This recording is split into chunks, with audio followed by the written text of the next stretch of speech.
¿Cómo te va? Hola Gabriela, qué honor tenerte aquí. Pero yo estoy feliz.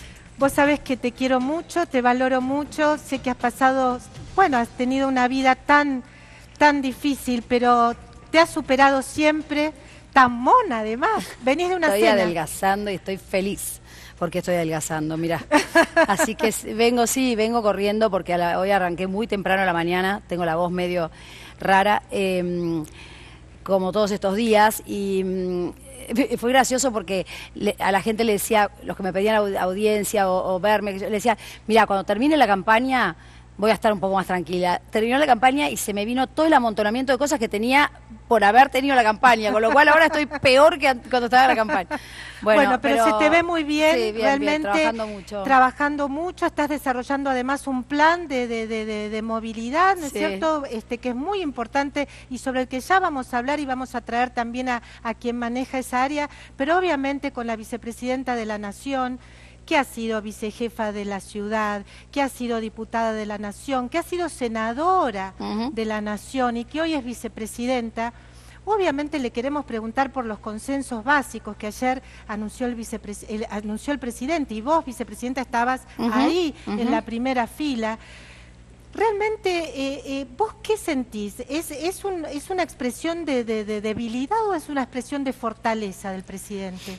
Mira, yo creo que esto es fundamentalmente una expresión de fortaleza en el sentido de que representa, me parece, a lo que nosotros estamos escuchando hace tiempo de la gran mayoría de los argentinos, que además votaron reforzar y mantener este apoyo importante al cambio.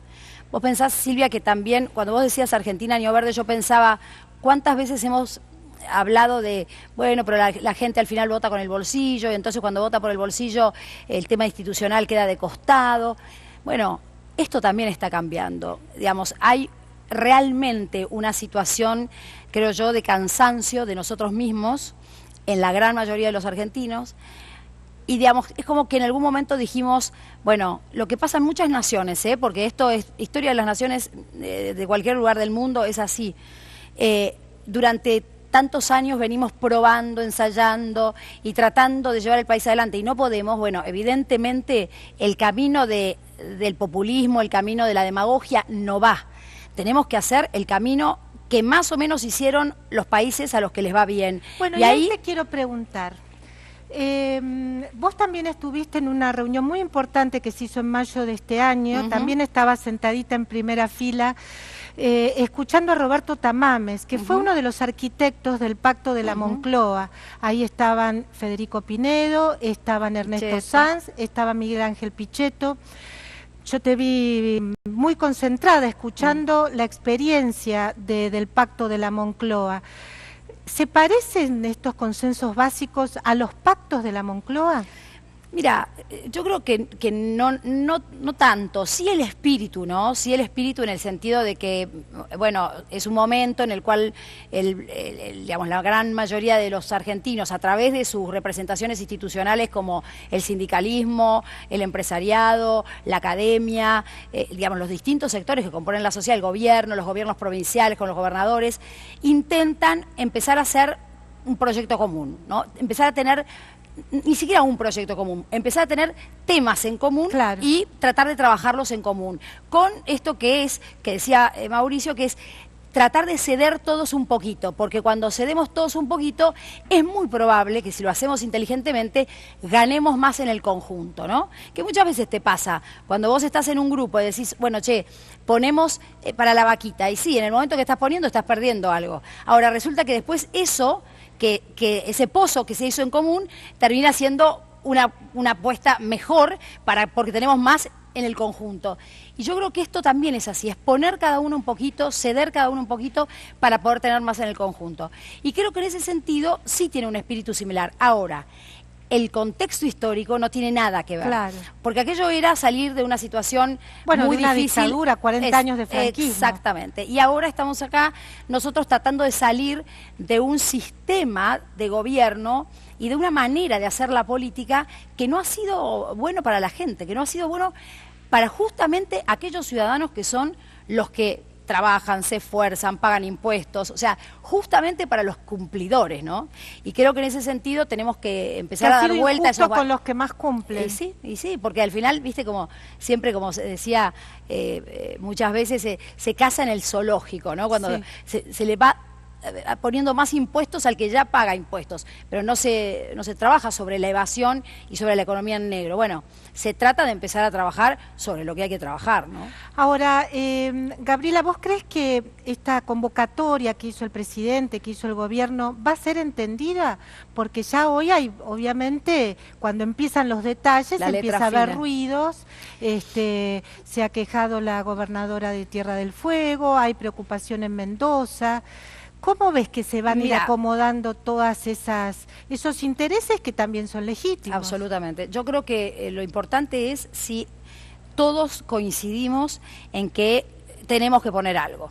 Porque si todos coincidimos en que tenemos que poner algo y que a la Argentina le falta verdad sobre la mesa, sobre todo en la política, o sea, no mentirnos más, porque otra de las cosas que nosotros creo que hemos traído a la política argentina de una manera muy clara que sucedió en la Ciudad de Buenos Aires cuando gobernábamos la ciudad, bueno, ahora la sigue gobernando nuestro partido, pero cuando empezamos a gobernarla, que es poner la verdad, hablar sobre la verdad.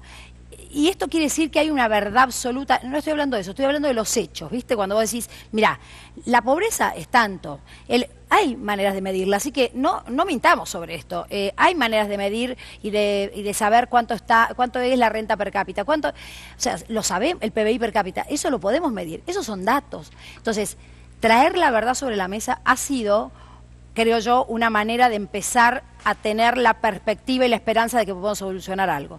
Si el resto de los gobernadores, digamos, aparte de los que nosotros formamos parte de la coalición Cambiemos, que están de acuerdo, solo 5 que son 5, exactamente, están de acuerdo en esto de empezar a hablar con la verdad, ya, te digo, avanzamos un montón. Y a mí me parece que el hecho de que estuvieran todos los gobernadores, los que no estaban era porque estaban de viaje. La enorme mayoría, 19, 20. Exacto, y los que no estaban de verdad era porque estaban de viaje. Pero bueno, y uno que estaba muy enfermo, Mario Das Neves, que lamentablemente hoy falleció. Que mandamos un cariño a la familia y una como salutación de ciudadanos, ¿no? Que somos comprometidos con la política y que la verdad que admiramos hasta el último minuto, como el gobernador Das Neves estuvo peleando para seguir trabajando, ¿no? Increíble. Increíble. Entonces, lo que te decía es que me parece que el hecho de que hayan estado todos ahí y que se haya escuchado al presidente con ese nivel de respeto, de institucionalidad, la verdad es que a mí me resultó muy interesante y muy emocionante porque digo, bueno, estas también son las cosas que están cambiando y son muy simbólicas de algo que es más profundo adentro, ¿no? Era difícil de imaginar estas cosas en la Argentina hace 2 años y pico, era difícil imaginarlas y las tenemos. Entonces quiere decir que nosotros no somos unos vanguardistas revolucionarios que de golpe convencimos a la gente de hacer lo que nosotros creemos que hay que hacer, no. Lo que está pasando es al revés, es que gran parte de los argentinos tenían esto metido adentro para sacarlo afuera en cualquier momento y nosotros lo que estamos tratando de hacer humildemente es de catalizar eso y llevarlo a la práctica, representarlo, pero no lo estamos inventando nosotros, es la gente la que quiere. ¿Te acordás desde 2014? Cuando empezaron esas manifestaciones totalmente autoconvocadas. Antes, 2012, me acuerdo que 2012. No hacía un año que había sacado Cristina el 54% y ya en el 2012 empezaron unas movilizaciones y no se pedía temas económicos. No, eran temas institucionales. La banderita argentina y eran temas institucionales. Y yo creo que ahí nació un movimiento ciudadano muy fuerte con esto de queremos un cambio. A mí me pasó una cosa... Perdóname, está muy bien esto que decís. Como ciudadana, que yo también movilicé esos días, a mí me molestaba realmente que, por ejemplo, Mauricio Macri no movilizara. Bueno, claro. Lo que pasa es que, bueno, yo he preguntado en ese momento y dijeron no, porque tiene que movilizarse la gente. Bueno, no sé si era así. ¿Por qué no movilizaba No, Macri? es que justamente la idea era que nosotros lo que no queríamos era politizar un movimiento que venía de la gente, porque si lo politizábamos en ese momento, probablemente hasta mucha gente de la que estaba ahí se hubiera enojado, porque tal vez vos te sentías más representada, pero otro se sentía, digamos, pedía instituciones y estaba representado por otro espacio político. Claro. Entonces lo que nosotros no queríamos era forzar. En cambio, cuando el movimiento de pedido de institucionalidad, de pedido de orden, de hacer las cosas bien, de que no seamos tan truchos ni tan, no sé cómo decirte, tan mediocres a veces para hacer las cosas, porque total lo atamos con alambre y seguimos. Digamos, el pedido de la gente es: quiero que me representen de otra manera, quiero que hagan las cosas ustedes también de otra manera, como yo las hago, levantándome a tal hora, temprano. ¿Y va a haber ajuste de la política? Bueno, nosotros, a mí, en mi caso, digamos, yo lo he hecho Contanos fuertemente. Eso, porque ayer el presidente, una de las cosas que incluso fueron más polémicas es cuando él habla de los 1.700 empleados que tiene la biblioteca del la Congreso. biblioteca tiene una situación especial, que es que tiene como una especie de autarquía de la administración de las presidencias de la Cámara, ¿no? O sea, nosotros, Emilio Monzó preside la Cámara de Diputados, yo presido la Cámara de Senadores, y tenemos a cargo la administración de cada Cámara. La biblioteca, que va dependiendo, en teoría, 2 años de diputados y 2 años de senadores, la verdad es que se maneja prácticamente sola. Y cuando ahora le está tocando a diputados tenerla bajo su administración, en teoría, y cuando le pedí los datos a Emilio, realmente es difícil entrar en los datos, hasta para la propia Cámara que la está administrando. Claro, claro. Entonces tiene mucha autarquía. ¿Y qué termina pasando ahí? Se terminan haciendo contratos para la militancia política o para la política, para tener dinero para la política en las provincias, con la biblioteca del Congreso. O sea, cosas que son un disparate, que deberían estar muy bien institucionalizadas, que deberían estar muy bien transparentadas para la gente. Bueno, no lo están. Entonces, lo que nosotros en el Senado, recordemos, hicimos un trabajo con los presidentes de bloque. No lo hice yo sola desde la administración, sino que convoqué a los presidentes de bloque de entrada y les dije: miren, nosotros tenemos esta cantidad de empleados, 7.500. Bueno, hoy me llegó un informe de Cadal, no llegué a ponerlo, a hacer las placas, que es una ONG que estudia, entre tantas cosas, ha estudiado justamente la situación del empleo en el Congreso de la Nación. Y lo que ha crecido del 2003 al 2015 es básicamente el empleo en el Senado, pero es una cosa descomunal. Totalmente, totalmente. No, pero cuando yo entré, acababa de crecer en un año 2.000 personas más. Entonces, cuando nosotros llegamos, teníamos 7.500 personas para 72 senadores, Silvia. Yo, ¿cómo le explico a la persona que está pagando impuestos, a mis amigos que viven en La Prida y que hoy, ayer cuando lo escuchaban al presidente Macri, más allá de que algunos son de un partido y otros de otro, me decían: bueno, por fin alguien que está diciendo la verdad, y lo habla desde la política, porque ningún político se anima a decir esas cosas. Y es difícil. Exacto, entonces es bueno poder decirlas desde la política, porque si se las dice desde una ONG, en el fondo, después la política vuelve a tapar. Ahora, si se los dice desde la política tiene que hacerse cargo. Entonces, ¿qué hicimos? Bueno, al principio, cuando arrancamos, yo dije, no voy a convalidar estas 2.000 y pico de personas de planta con categorías. El 70% o el 60 y pico tenían categoría 1, 12, 3.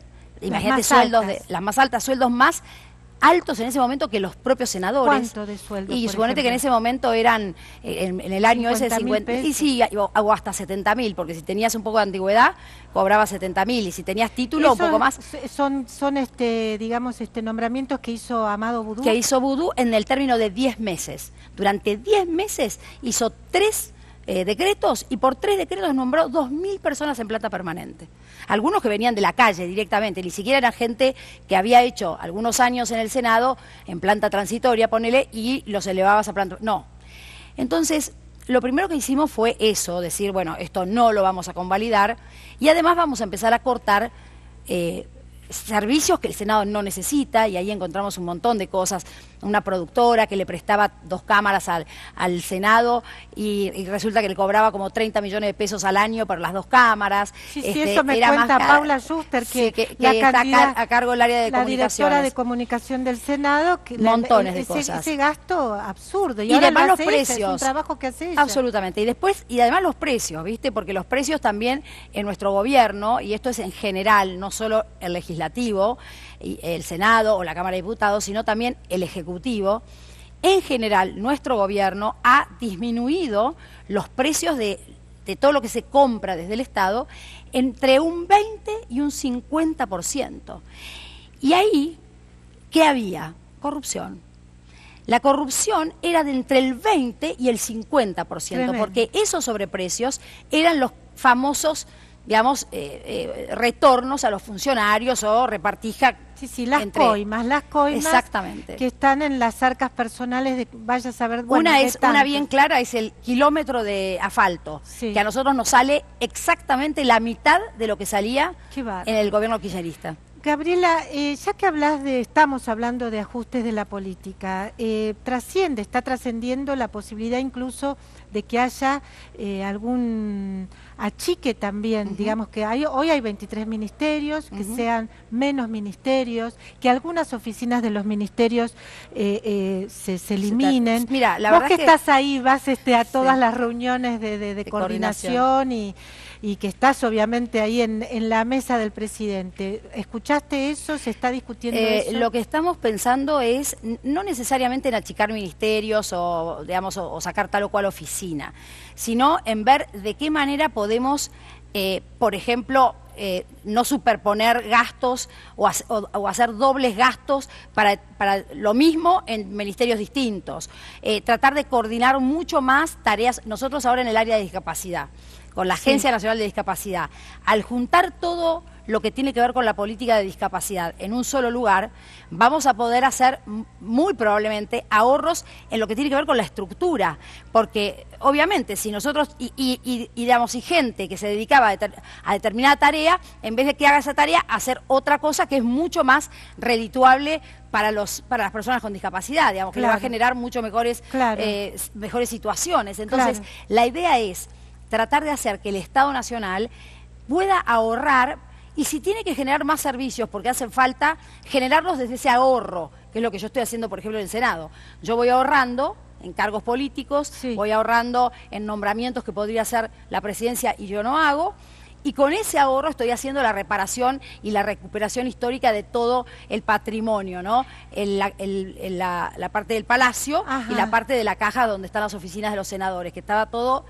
Hacía 70 años que no se hacía una cosa, no se limpiaba la cúpula, suponete, nada más ni nada menos, que estaba toda negra y no se veía nada, ¿no? Y ahora bueno, estamos tratando de recuperar el patrimonio de los argentinos. Bueno, muy bien. Y ahora, a partir del 10 de diciembre, vas a tener en una de las bancas a la senadora electa, Cristina Fernández de Kirchner.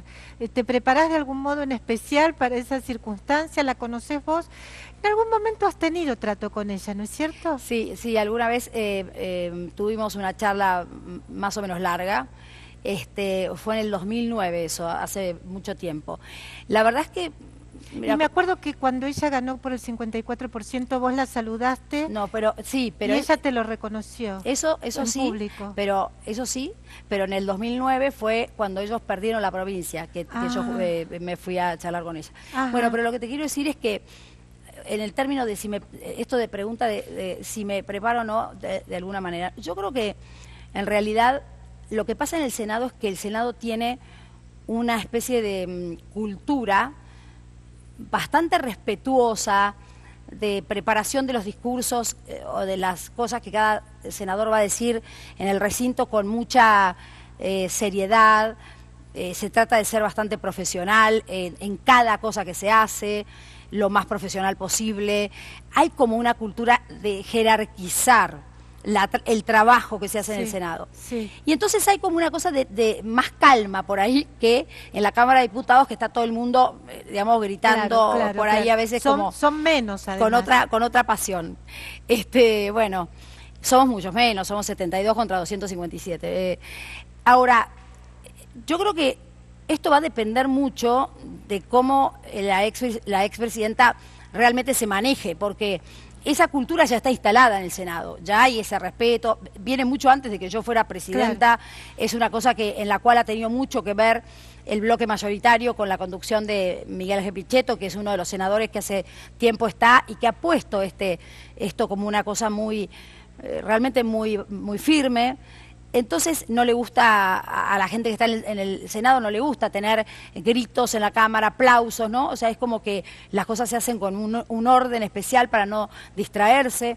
Entonces, bueno, dependerá de cómo la expresidenta se adapte a esas reglas. Claro, yo creo que cuando ella era senadora, no recuerdo bien cómo era como senadora, porque yo en ese momento no me dedicaba a la política. recuerda bien, parece Pichetto. Sí, ¿no? Se acuerda de eso. No tiene muy buen recuerdo. Se acuerda de eso, pero lo que sí pienso es que si ella, digamos, tiene una manera de adaptarse a eso, porque realmente cuando estaba en el Senado, además era muy institucionalista. Claro, lo era. Que eso fue lo que muchos pensamos que iba a repetir en su presidencia, ¿no? ¿Te acordás? Sí. Cuando murió, Claro que me acuerdo. Cuando murió Kirchner, una de las cosas que más se hablaba era, bueno, ahora ella va a tratar de ser más fiel a ella misma porque ella es más institucionalista. Muchos decían eso. Sí. Y lo yo decían, estaba convencida de que eso iba a ser así. y lo decían en función de lo que ella había sido en el Senado. Entonces, bueno, veremos cómo ella trabaja, ¿no? ¿Y se espera, hay algún rumor, algún comentario acerca de si pueden votar el desafuero? No, la verdad es que nadie está hablando de... ¿Algún pedido del juez? En este momento no se está hablando de eso. En el Senado se está hablando mucho de los consensos básicos. Se está trabajando muy bien en el sentido de hasta dónde podemos llegar con justamente la representación de las provincias. Pensá que el Senado es la representación de las provincias. Hasta dónde podemos llegar con las cosas que ha planteado el presidente, con esto de la responsabilidad fiscal, por un lado, que es uno de los ejes, la creación de empleo privado, otro de los ejes, para poder sacar a las personas que hoy están en situación de la pobreza, y la cuestión de el unir a los argentinos, ¿no? Que son los tres ejes sobre los que están dentro estos de esos consensos. Tres ejes, un eje es la calidad institucional, y dentro de ese eje está la reforma al Ministerio Público Fiscal, que fue discutido mucho con el peronismo, y sorprendió la renuncia de Gil Carbó. Sí, la verdad que sí.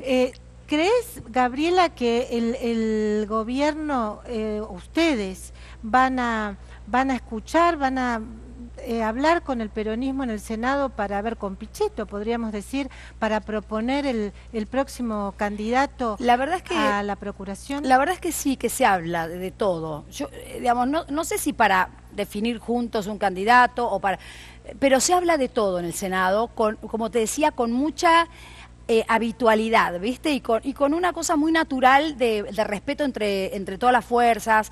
Hay muy buena relación entre el presidente provisional, Federico Pinedo, y el presidente del principal bloque de la oposición y el más numeroso en la Cámara, que sigue siendo el bloque de Miguel Ángel Frente Pichetto. para la Victoria. Exacto. Entonces, eso... yo creo que también, o sea, todo se habla, ¿no? En este momento te diría que el foco está puesto en los consensos y en hasta dónde van a ir esto que vos decías. Hay, parece, una disposición a decir, la Argentina evidentemente requiere de cambio, la gente los ha manifestado de esta manera, ha votado para sostener un cambio, porque nuestro gobierno es el que propone el cambio y la gente lo ha votado, entonces hay un sentimiento de representación claro de la gente. Entonces, bueno, evidentemente lo que hay que hacer es que la política se ponga de acuerdo para que algunas cosas las hagamos juntos. Como dice el presidente, la aventura de cambiar. Una última... ¿Te gustó? Me pareció Él se pone poeta frase. por momentos. Me parece una buena frase. Gabriela, la última pregunta. En diputados se votó el desafuero del diputado Julio De Vido. Está preso por pedido de 2 jueces. 2 jueces pidieron el desafuero. Por una causa está preso en este momento en Ezeiza. Y se ha iniciado una especie de movimiento de crítica a esa detención, como una especie de prejuzgamiento, incluso criticando la misma decisión del propio Cámara Federal, que dijo que había que le ordenó al juez Luis Rodríguez que tome esa decisión. Y hoy se conoció una carta de Vido a la política, a Cristina, a sus propios pares, criticándolos porque no hubo ni siquiera uno que haya votado en la Cámara de Diputados a favor de él. ¿Cómo vivís esto? ¿Crees que De Vido está preso en forma injusta? No, absolutamente no. O sea, si hay una claridad en este tema de tantas causas dando vuelta alrededor del poder del gobierno anterior, me parece que es claro que en la obra pública, justamente, la que hoy tiene entre 20 y 50% de precios menos, con muchísima mayor calidad de los materiales que se usan, de las obras que se hacen.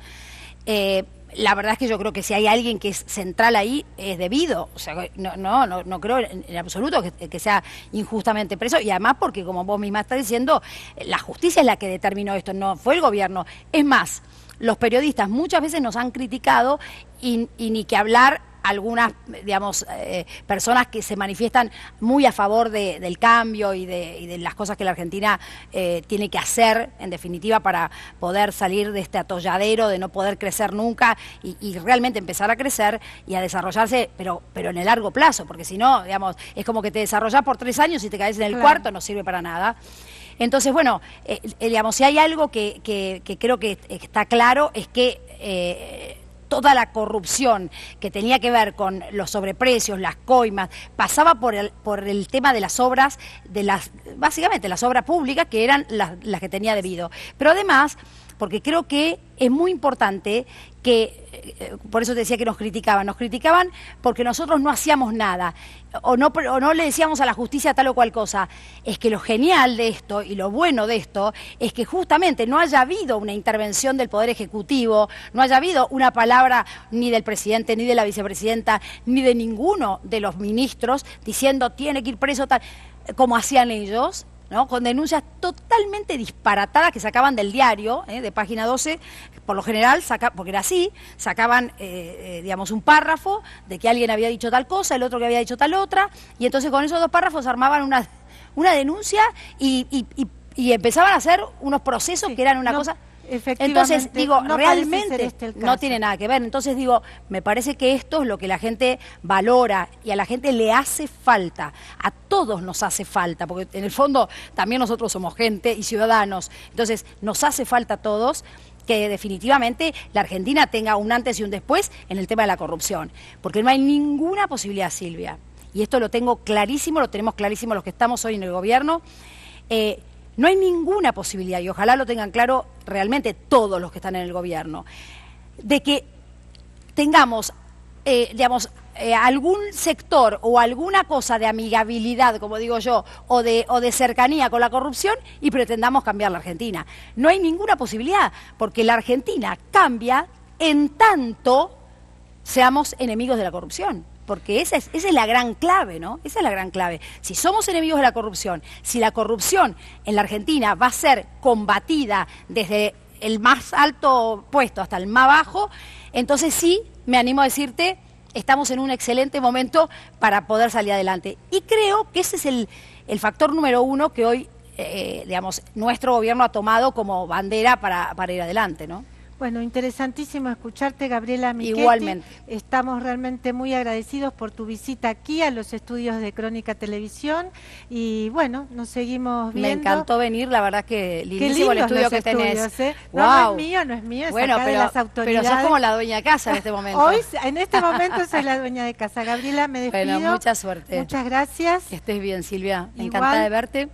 Cariños a la familia y nosotros seguimos aquí en Crónica Televisión.